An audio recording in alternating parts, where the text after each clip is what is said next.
What's up, guys and girls? My name's Nick, and today we've got a week 4 match with the Huddersfield Hydreigons versus the Philadelphia Politoeds. Now, these two teams that are both very good. Hydreigons picking up more wins so far this season, but Politoeds have certainly got a win under their belt, so it could still go either way. If you look down at the team list, there's some really good Pokemon on both sides. On the Hydreigon side of things, you've got Marshadow, which is brilliant mythical Pokemon, unusual typing. Then you got Rillaboom, which is absolutely fantastic. Hydreigon itself, the mascot, but still really, really high stats in pretty much everything. You look down the list, it's got Wheezing Galar, so who needs abilities, right? Slowpoke Kanto, which Slowpoke? That should be Slowbro. But it's yeah, Slowbro is really, really tanky, so who cares if it's going last pretty much every turn.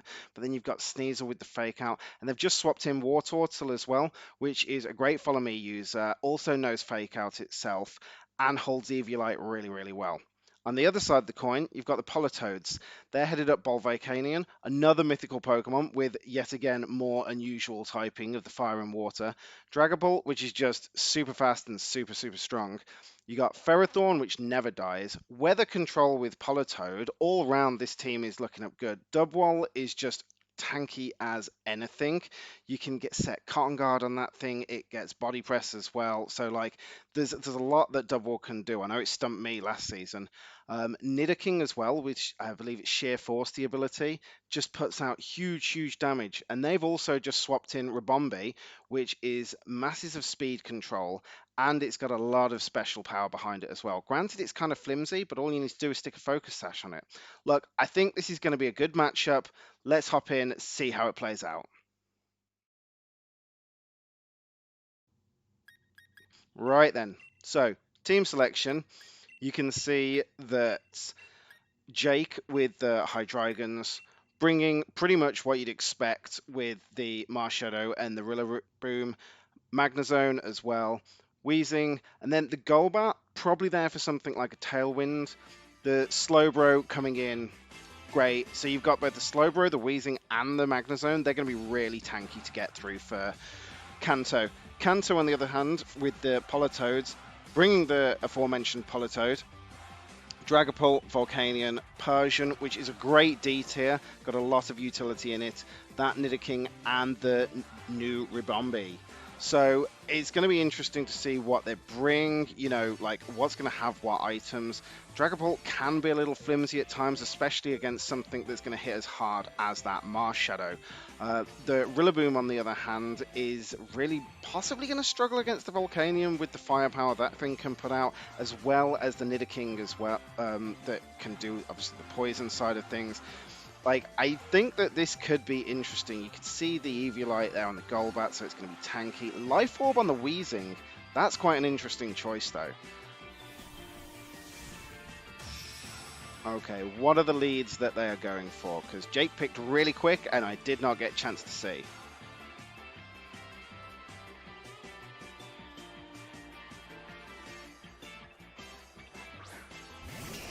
Okay, so yeah, we've got the Volcanion and the Nidoking as leads, two big offensive pieces. Jake, on the other hand, with the Golbat, not quite so offensive, but obviously a lot of utility there. You can see Super Fang as well, so that may well come in clutch. Going for the Tailwind straight off the bat, and I believe a Protect there, which just helps make sure that speed control is on your side. Personally, I don't think you'd need it against these two Pokemon. It's obviously just what's going to be coming out after that. So we're going to have to see how Kanto responds to this.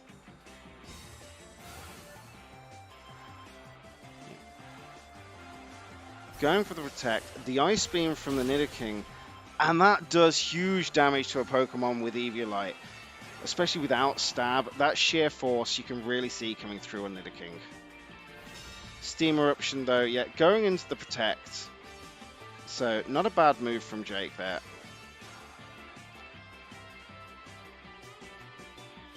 And yeah, now he gets chance to be using that Super Fang, which is just going to take off half the health right off the bat. And then looking for an immediate switch by the looks of things. I would have thought that the Mars Shadow was in a good position there, quite frankly. But no, going for the switch. Bringing on out the Slowbro. Now, this thing probably is in a better position, all things considered. But that Tailwind now, it's not going to be doing enough because Slowbro is so slow, it'll go down anyway. No chance to get off the Super Fang, so Kanto looking like in a good spot here. Yeah, the Slowbro took that well, but it's still damage for the sake of damage. Okay, bringing on out the Rilla now.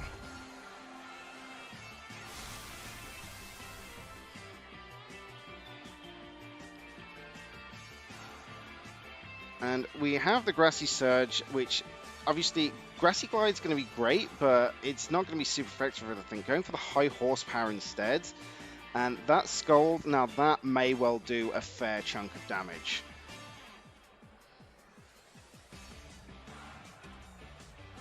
Again, that Tailwind that was set up on the first turn, I don't think is doing all that much because I believe the Rillaboom is still probably the fastest thing on the field and Slowbro still won't get to go first. So you could argue that that first turn went much more towards Kanto, but yeah, with the switch out here, it does look like he's in a more commanding position personally.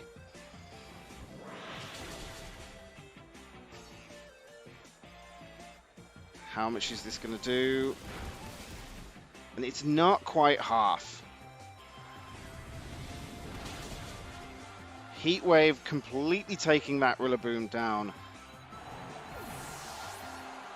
So Jake at this point having lost 2 Pokemon, Kanto is very much in the driving seat in this. The Grassy Terrain again taking the Volcanion up above half health. So that means that it can well stick around for long. This Mars Shadow is really going to have to put out some serious damage. So going for the Rock Tomb, that probably will do a lot in all fairness. And looking at that Scold into the Persian again, but the thing is, we know that it doesn't kill at this range.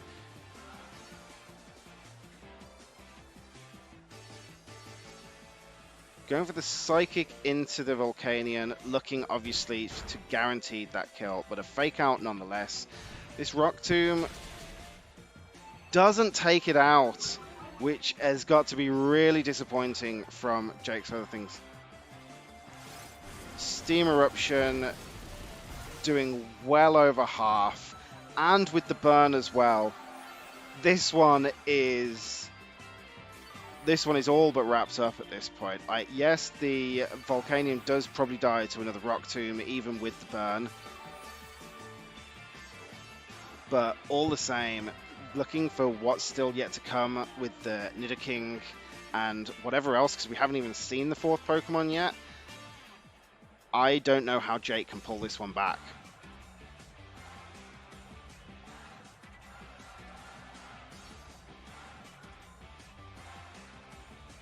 Kanto obviously taking his time, making sure he doesn't make any silly mistakes which might cost him the very obvious lead that he's got here. And that's sensible. Never presume that you've got to win, even when it looks like it's going to be that way. Going for the Protect there from Jake, but again, that's not taking Pokemon off the board.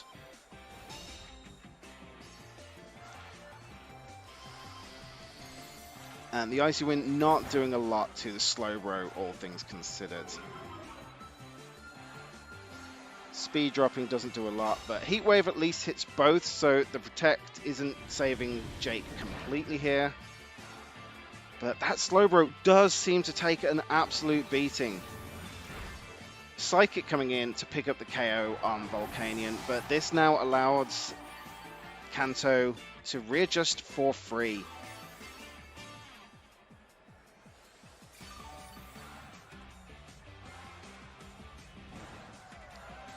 And that burn damage as well. Granted, currently being healed by the Grassy Terrain, but currently slowly chipping away at that health. So we are going to see the Dragapult now. The question is, which one is going to be putting out more damage between the Marshadow and the Dragapult? With the burn in place, you have to presume that it's going to be the Dragapult. And I believe it may well be the quicker of the two Pokemon as well. Going for the Shadow Sneak, that's smart, obviously, with the priority, so the speed doesn't come into effect. And you can see Jake torn here between what to go for. Oh no, reassessing things, going for the Force Palm onto the Persian. Thinking that he could do enough with the Slowbro onto the Dragapult, but it's disappeared. It's gone. Force Palm picking up the KO there. So Jake's still fighting this. He's not giving up just yet, in the slightest. Ice Beam obviously missing. And that Phantom Force from the Dragapult next turn is going to hit like a ton. And the thing is, you cannot predict which one it's going into. Both of Jake's Pokemon here are weak to Ghost. So he's not in the clear in the slightest. He can't just presume he's going to lose one or the other. Going for the Shadow Sneak, again, making sure getting that priority. Although you probably have the speed, you've just got to be worried that you're going to lose the Marshadow, obviously.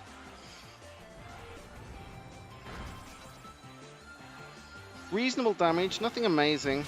But the Phantom Force does come into the Slowbro, taking it out before it can put out any damage of itself.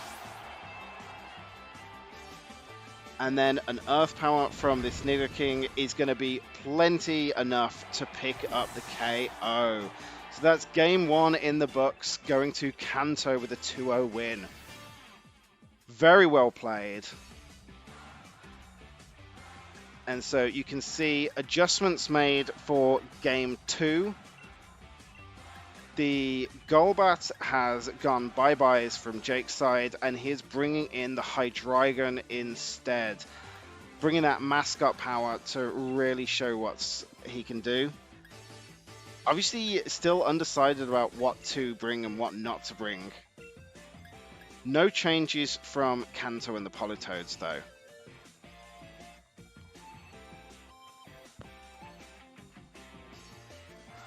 So the real question is this change and is this now insight into how Kanto's working going to be enough for Jake to be able to turn this around?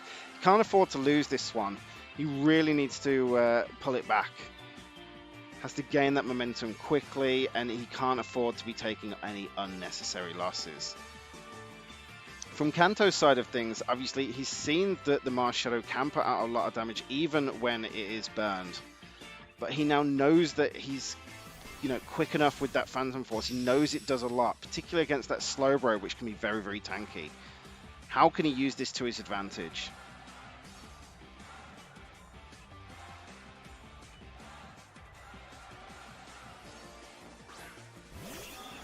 So leading with that Dragapult and the Persian, which I imagine has Fake Out pressure. I can't remember if we saw it last time. Jake, on the other hand, obviously a complete switch up as well, going for the Rillaboom and the Magnezone.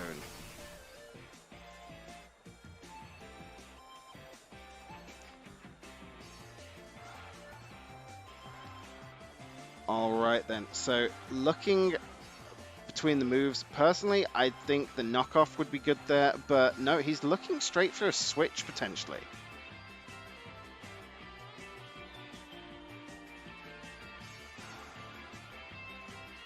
This knockoff will do huge damage, but that's if it can hit the Dragapult in time. If it goes for another Phantom Force, chances are it's just going to disappear.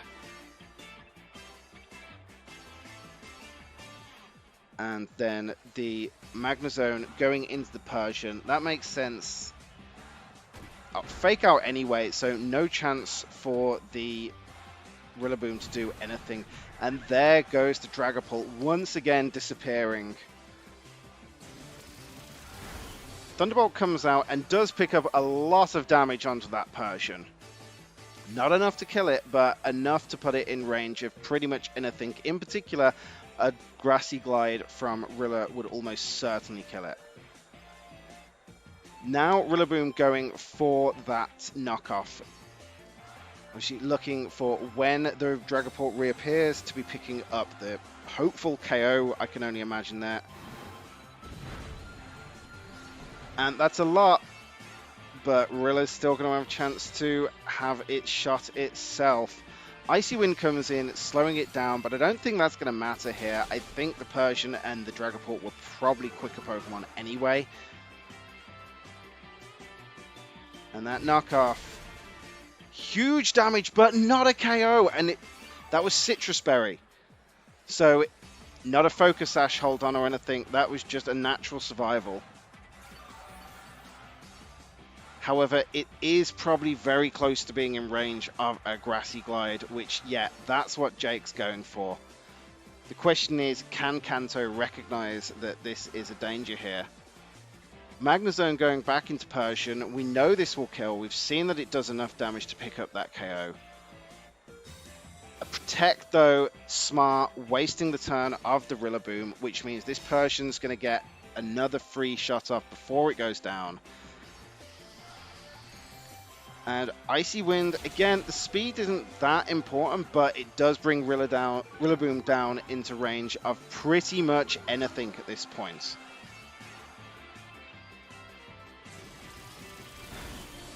Yeah, and there we go. We see that Thunderbolt is plenty to pick up the KO on Persian, but I think it's done more than enough with that Fake Out and those couple of Icy Winds. We have to now wonder what Kanto is going to go to next at this point. And Jake needs to be thinking, is he okay to sit there with those two Pokemon? Does he need to be looking for a switch if he needs to be trying to save anything for later on? We're seeing the Volcanion. This has to be scary for the Magnezone. And now that the Rillaboom has been lowered down on speed, it probably isn't going to be going first against that Volcanion. So he has to presume that something's going down here. Going for the Grassy Glide again into the Dragapult that we saw, which is smart. We know that it's just protected. And if Magnezone survives, this Thunderbolt is going to do a lot of damage. Yeah, it is enough to pick up the KO there. But we have to presume a Heat Wave is coming out. Yeah. Oh, but the Magnezone avoids it. That is absolutely huge. That would have done so much damage. And the fact that Magnezone is still now on full HP is massive. Thunderbolt coming back in and takes this thing down into the red as well. Volcanion cannot be loving that. Just with that one miss, we see a huge swing in the favor of Jake. He knew he was losing the Rillaboom anyway. He was prepared to have that loss. He's taken down the Dragapult at the same time. So now you see Kanto on 2 Pokemon, Jake still on 3, and one of Kanto's is very, very severely injured. Now the Mars Shadow comes out, and this is where things can start getting dicey. Going for that Rock Tomb, we know that's going to be more than enough to do the damage here. And Magnezone, having to think about what it's going to do. Honestly, I think, Protect, not a bad move, but realistically, you just need to start taking down that Nidoking. Yeah, as he switches to. And there we see Volcanion goes down before any more damage can have done. You can see that one miss has made a huge, huge impact in this. Earth Power not going into the Magnezone, obviously thinking that possibly a Heat Wave from Volcanion might pick up enough. That Flash Cannon doing more than half. At this point in time, Kanto can't really do anything because he knows that either one of these Pokemon can kill it unless he has a double move like an Earthquake or something like that, which is unlikely seeing as we've seen that it's special. He pretty much cannot pick up the double KO here. Jake going for Protect, that's smart. Obviously trying to hold on to as many Pokemon as possible. And the likelihood is that Magnezone is sturdy anyway, so even if the Earth Power was to have hit it, which it hasn't, it probably would have hung on. There's the flash cannon, and that is enough to pick up the game. So this is 1 apiece, and literally everything to play for going into game 3. Well done to Jake, really turned that around. And we can see both teams the same, no more changes for game 3. Not bringing the Mars Shadow this time from Jake, but he picked quickly. He knew exactly what he wanted. He knew exactly what he was doing. The question is, will we get the same kind of confidence coming out of Kanto? After losing on game 2, it can knock your confidence because all of a sudden you go from being in the driving seat to very much like being unnerved. So let's see if he can hold his cool and pull this one back to claim the victory.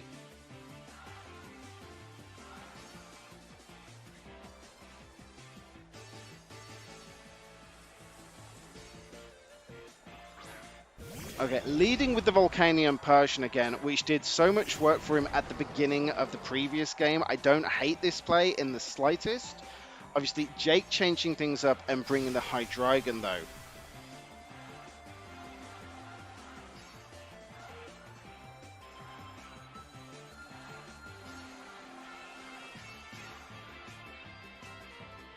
Going for an immediate switch, which I don't hate considering the power that that Volcanion can put down, and knowing there's probably a fake out on the way as well. The question is, does he call which one the fake out was going into correctly?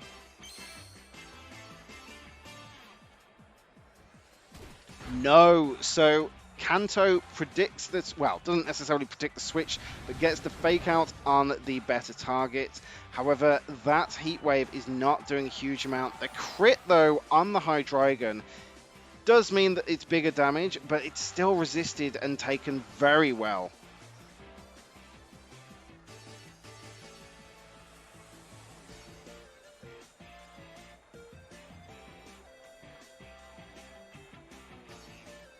That readjustment to Slowbro, you can see that Jake now has the much better side in terms of type matchup.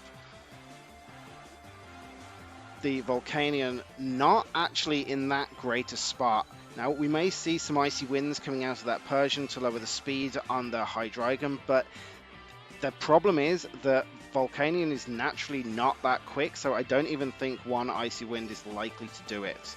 Slowbro obviously doesn't care about what sort of speed shenanigans are going on, and that Earth Power doesn't do half damage, which is key.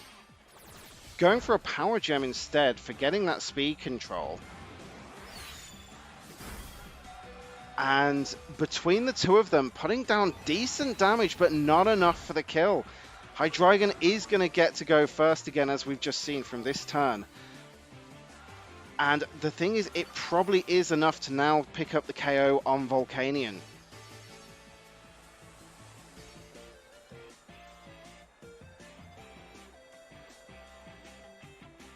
Slowbro going for the Scold into Persian. And we see a switch out here going into the Dragapult. But I mean, this thing will not want to take an Earth Power anyway. Again, not quite half, but still a big damage there. Power Gem coming out to pick up the KO on the Hydreigon. But how much is this Scold going to do? Not quite half. Of course, we've seen that previously from game 1. So Persian will stick around for a bit, and now you've got Dragapult as the quickest thing on the field.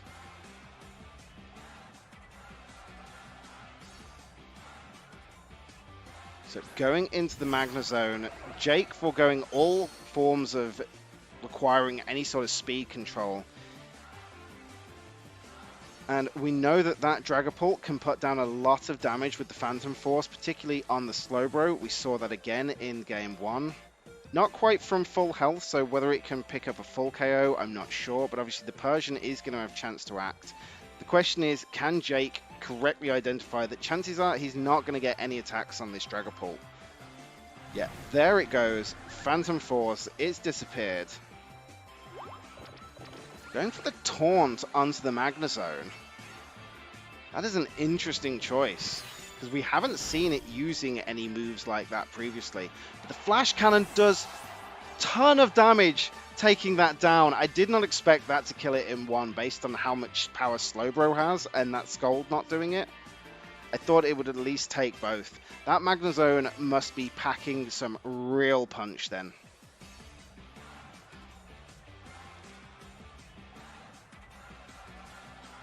Question is, what's now coming out from Kanto's side? He still has that Volcanion, which now the Magnezone is on the field, it wouldn't be in a bad spot. But no, instead going for the Nidoking. Now he has to be careful because that Slowbro is obviously can do some real damage with the Scold. The thing is, obviously, if he goes for the Earth Power onto the Magnezone, then again, that can do a lot of damage back.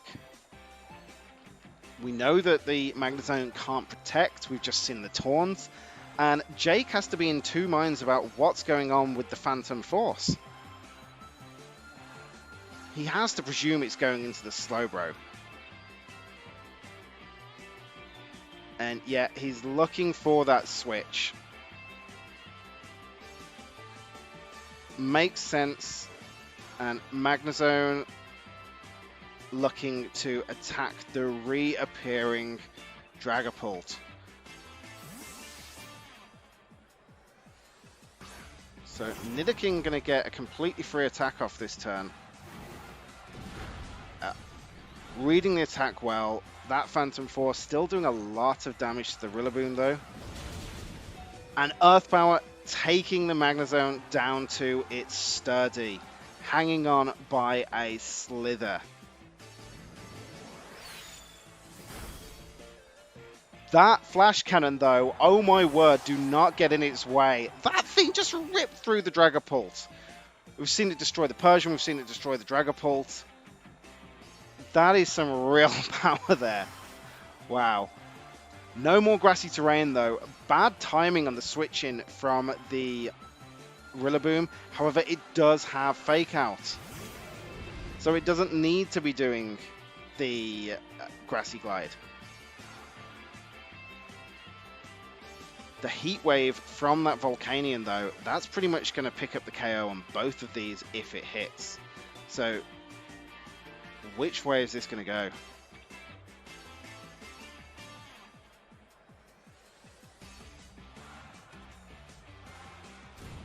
Fake Out into the Nidoking.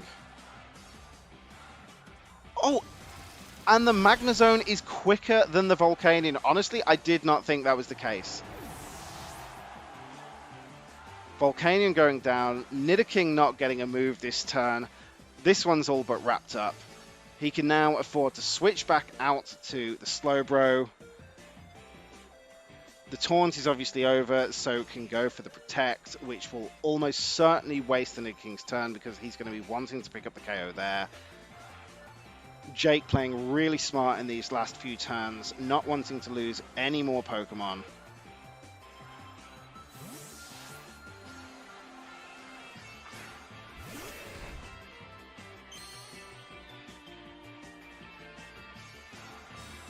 Yeah, there's the Protect, and do we see the Nidoking go into it? Yes, we do. Jake correctly reading that. And the thing is now he can just go for the Scold, which is super effective, and he can go for the Tri-Attack. I'm not sure which one's quicker here, or the Flash Cannon, we know that does a lot. Yeah. The Nidoking is quicker. Maybe Jake should have gone for the switch there to try and keep more Pokemon alive. But regardless of that, I don't think Kanto can do anything. No, he can't. The Scold picking up the KO. Absolute GG to Jake. Really well played there. Honestly, a great game from both players. Kanto taking the lead there right off the bat and destroying Jake in round one, but Jake really able to turn things around, you know, switching, getting that Hydreigon in, taking the Golbat out after seeing that Tailwind really wasn't doing that much for him. Some good switches there from both players during the in-game as well. You see them making the most of the Pokemon they'd got in the back. And yeah, just scary plays all round. Honestly, great match. Look, guys, thank you very much for watching. I hope you've enjoyed this. This puts Jake on a much higher level now with, I believe it is 3 wins under his belt. So he is almost certainly looking to be going on to playoffs at this point. Kanto, on the other hand, needs to get at least one more, I would say, before he's safe. Probably wants a couple if he can pull it out in those last few weeks before we hit playoffs. But that's going to do us for now, guys. Thank you again for watching. You all take care. Bye bye.